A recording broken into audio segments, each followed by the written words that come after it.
For inverse function, I will explain how to differentiate inverse function not limited to trigonometric one but any function and its inverse. So, ganito siya. If y is equals to f1 x,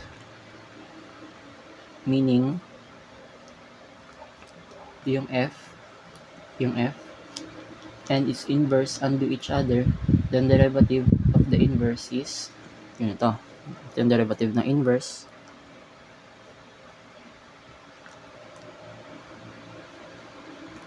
Is equals to 1 over f of prime f prime f minus 1 x. So, yan. Yung derivative of the inverse. This rule comes from the idea that galing to sa idea na f minus 1 x is equals to x. Yan. Kapag i-differentiate natin yung both sides using implicit differentiation, the formula for the inverse derivative appears. Ito yung example.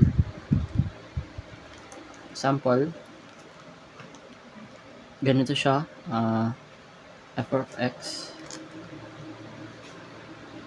cubed plus 1. Gusto nating maging ganito. Suppose we want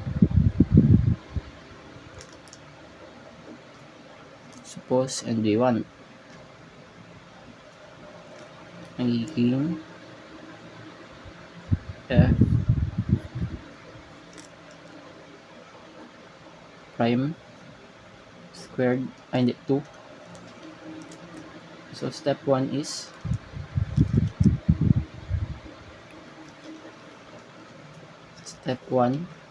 find the value. Find the value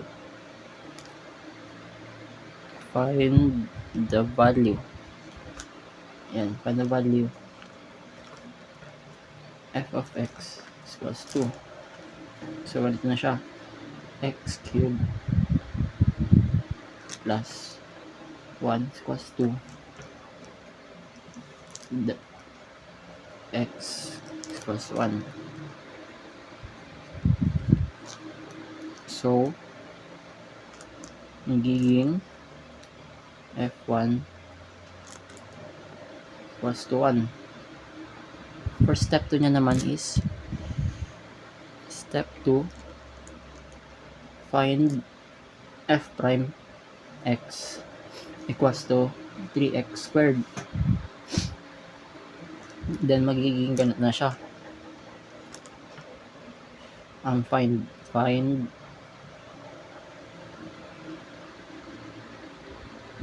f prime of x equals to 3x2.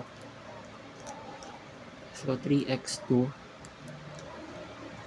then magiging f1 f to the negative 1 power